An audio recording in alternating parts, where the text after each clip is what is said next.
What is up guys? Welcome back to my channel. So for this vlog, ang pag-uusapan natin ay mga accessories na sa tingin ko ay best investments dahil pinoprotektahan ito yung ating mga motor. Let's go!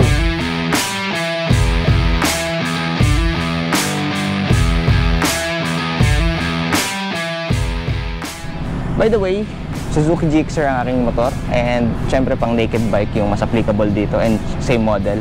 Pero i-discuss din natin kung ano yung pwedeng equivalent nito sa ibang motor like scooters, classic motorcycles, yan. So discuss din natin. So for number 1, ang una nating accessory, best investment accessory is itong engine guard or yung minsan tinatawag nila itong belly pan and minsan crash plate o skid plate sa mga classics or scrambler. So ito ang kanyang itsura. Yan. So yan yung pinili ko kasi kapag nilabas mo dyan, para siyang nakagana, nakalinya siyang pagganan. Yan. So maraming designs dyan, lalo online. Marami nang binibentang kinds ng engine guard or belly pan, kung ano man gusto nyo itawag. So lagay natin dyan kung ano yung mga kinds na yon.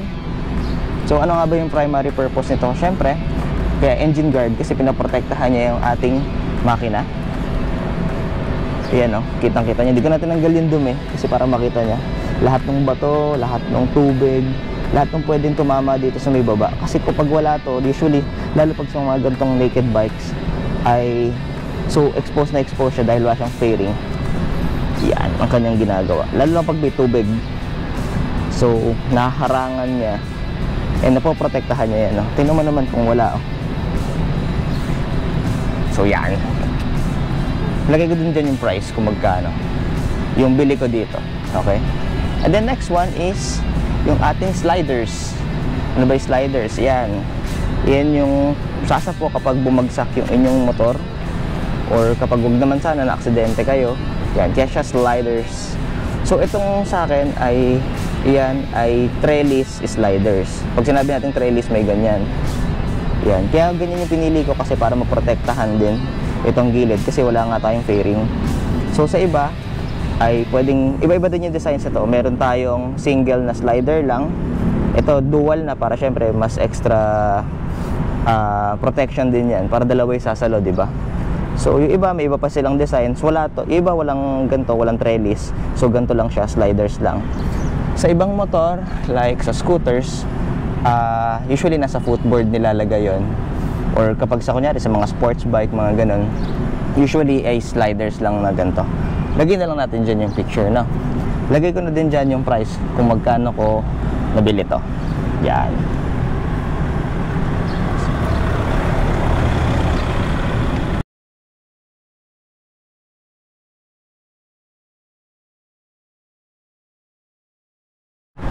Next naman natin ay tank grip. Yan. So yun sa akin ay medyo maliit. So syempre ano ba ginagawa niyan? Kaya nga grip, syempre para mas makapit. Actually dapat meron din dito sa side eh. Pero hindi ko pa nalalagyan, hindi ko lang kung ba't nakakalimutan ko. Pero isang purpose nito bukod sa grip ay napoprotektahan niyang magasgas yung inyong fairing dito, yung tangke nyo. Actually late ko lang nalagay ito eh. Kaya medyo may konting gasgas na ako dito. Pero minor lang naman.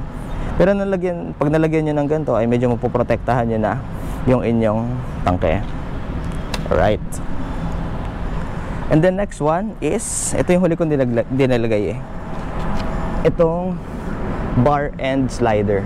Yan. Katitingnan nyo yan. Parang normal lang siya, di ba? Pero anong nagagawa niyan? Kapag tumumba yan, mas mahaba dito sa clutch lever nyo, sa brake lever nyo. So, ayan o. Kaya pag tumumba yan, ang sasalo ito at itong sliders. Hindi yung mismong ito, may iwasan natin na mabali ito. Minimize natin yung risk na mabali siya. So ano yan? Bakal na bakal yan. Sa Shopee ko lang to or sa Lazada ko nabili. Lagyan natin yung link dyan. Magkano lang, parang nasa 275 lang ata to. Dalawa yan, meron din sa kabila. So malaking tulong yan in case na wag naman sanang bumagsak yung inyong mga motor. Yan. So may iba-ibang kinds din yan. Ito yung slider lang, bar and slider. Pero meron ding lever guard which is yung parang nakaganan. Lagyan natin yung picture dyan. And meron pang isa which is yung hand guard naman. Yung may mismo nakaganan na pag ganan siya. Lagyan natin na lang yung picture dyan. Alright. Actually, itong dalawa lang naman ang mahal eh. Yan lang ang medyo pricey. Pero yung ibang accessories na pwede nyo ilagay na pwedeng maging protection ng motor nyo ay relatively mura lang naman. And then next one and last one actually ay, by the way, universal to. So scooters, kahit anong klase ng motor nyo, pwede nyo ilagyan yan. Then next one is, ayan, ito universal din to kahit anong motor. Di ko alam kung nakikita nyo, pero meron niyang tempered na cover. Yan. So I think 25 pesos lang yan. So ba't nyo kailangan lagyan ng ganyan? Syempre, pag umuulan, araw, yan, lalo kung di nyo naman tatakpan yung motor. So ayun yung magsiserve as protection ng screen nyo, which is usually naman is digital na. So medyo mas maselan usually kapag mga digital, di ba? So ano ba naman yung 25 pesos to 100 pesos na bibilin nyo para protectionan yung motor nyo. And other, ano pa bang accessories na pwede nyo idagdag? Yung sa mga ganito, axle sliders. Yan. Tsaka, sa likod meron din eh, sa mga scooters, minsan naglalagay din sila. Dito ata yung banda. Basta sa likod din yun. So, that's it. Mga best investments na accessories para maprotektahan yung motor. Syempre, hindi naman basta-basta yung presyo ng mga motor natin. Kahit diba second hand pa yan, ginastosan pa rin natin yan. And syempre, mahal natin yung mga motor natin.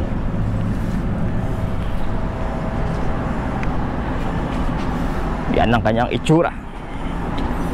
Walk around tayo.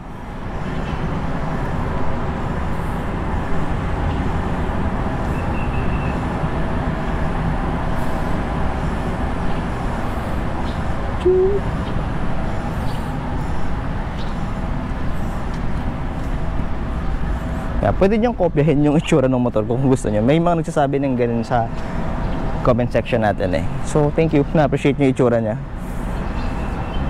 So that's it. Okay guys, so actually papasok pa tayo sa work. Nag-quick vlog lang tayo dito. Ganda rin tumambay dito eh, tahimik at walang masyadong tao. By the way guys, bago nyo lagyan ng protection yung inyong mga motor, ay make sure na kayo mismo ay may protection. Ano ba yung mga basic na accessories? Una is syempre helmet. Yung magandang klaseng helmet na ibili nyo syempre, no? And then ito, gloves. Maganda yung may mga knuckles, yung kumbaga mapoprotektahan talaga yung kamay nyo. Yung iba kasi nag-helmet lang for the sake na may helmet sila. Yung iba naman nag-gloves lang for the sake na may gloves sila, or protection sa init yung ginagawa. Do isa naman talaga yon. Pero syempre protektahan din natin in case na hindi tayo pala rin syempre. Sabi nga nila ay prepare for the fall, or prepare for the accident. Yan. Ang hirap kasi magdakabalaklava eh. Ang hirap magsalita. So yan,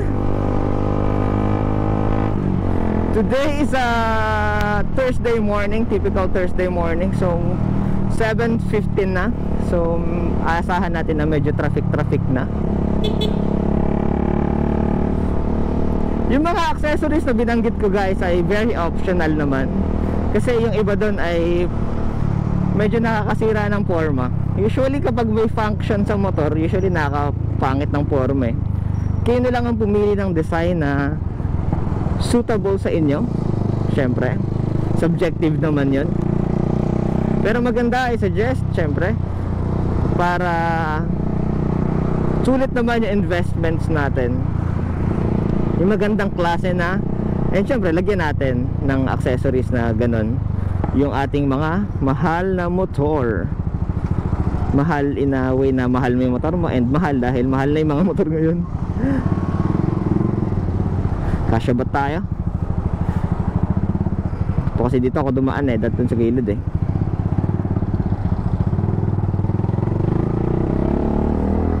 At traffic na nga po mga kapatid.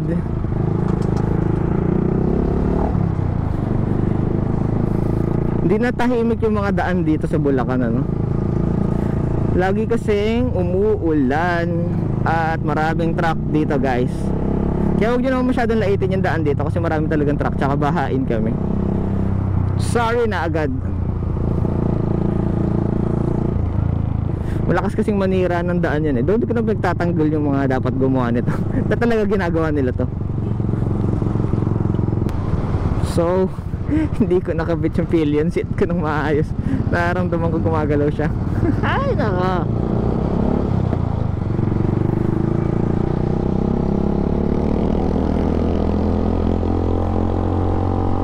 Yan, nakabit ko, ang galing ko. Hindi nakakabit yung pillion seat ko, puti na lang nakabit ko. Sobrang kabisado ko na ata tong motor. Nice, nice, nice. Akit pa naman tayo ng flyover.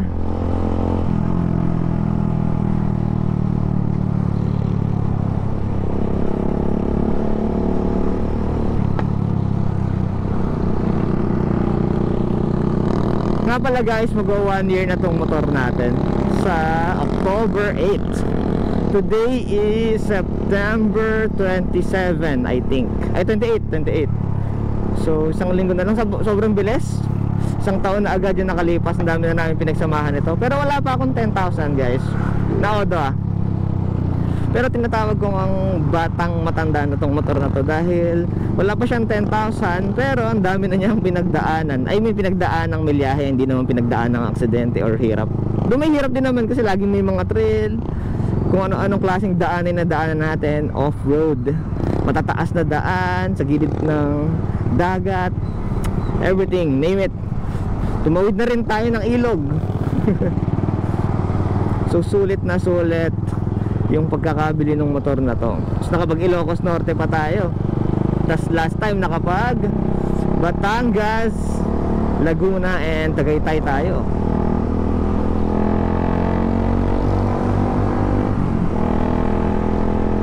Ang next video natin ay I think Marilake. And yun na rin yung 1 year review ng ating motor.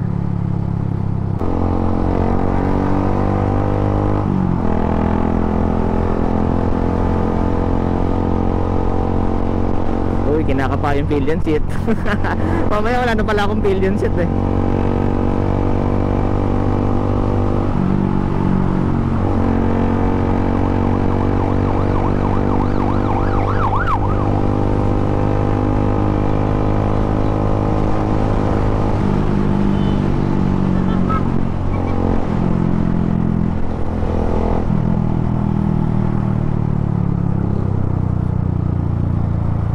Ang daming people.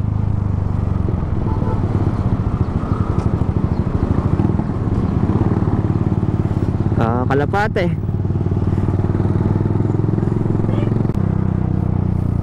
Dami na rin nag-i-e-bike ngayon ano? Convenient din naman talaga. Tsaka may silong ka pa kapag mainit at umuulan. Wala ka pang gas tsaka change oil. Yun nga lang, mahal din ata ang battery nun.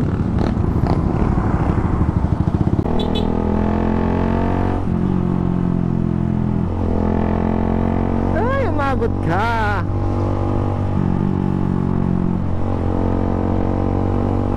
Nice, nice, nice, nice.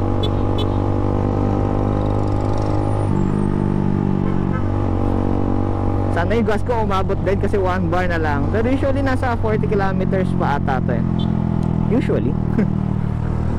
Mamayang pag-uwi na tayo magpagas. Dahil sa Petron tayo nagpapagas. Nasa kabilang side pa siya. Mata-traffic lang tayo. Kaya guys, saan kayo nagpapagas? Ako kasi sa Petron kasi may card tayo nung bumili tayo nito sa Suzuki. So sayang naman yung points. Total papagas ka rin naman talaga, di ba? Mapakinabangan din natin yun sa future.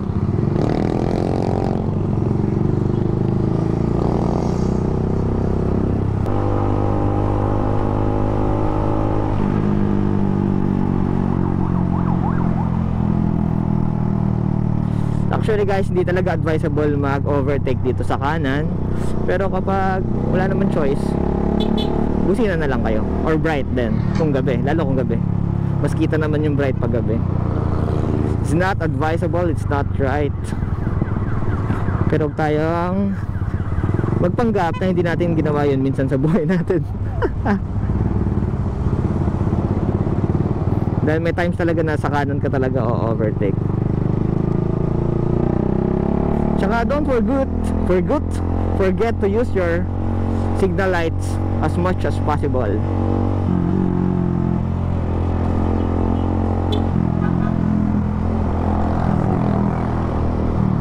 Kasi pag nakamotor ka, wala ka naman talagang laban. Pag nasalpo ko, wala na. Buti sana kung buhay ka pa. Mapilay ka lang ng konti, di ba? Blessing na yun. Blessing na yun kung sa na-aksidente ka. Pero syempre, as much as possible ay iwasan natin ang ma-aksidente. Maging defensive tayo and mag-signal lights, mag-busina to protect ourselves din. And syempre, sabi ko nga kanina, wear your protective gears.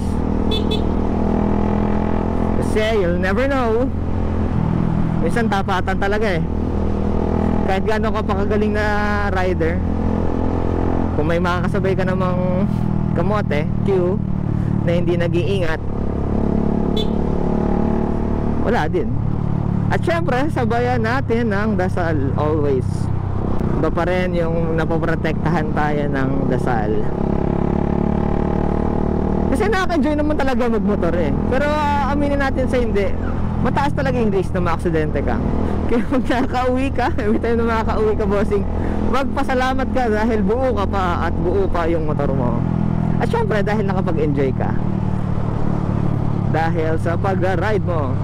So yun lamang guys, tapusin na natin dahil malapit na ako sa work. Thank you for watching, sana may natutunan kayo. At see you sa ating mga next pang vlogs. Please do like, comment na rin, share, and subscribe kung di ka pa nakasubscribe, bossing. So thank you very much kung nakaabot ko dito. God bless and ride safe. Bye-bye.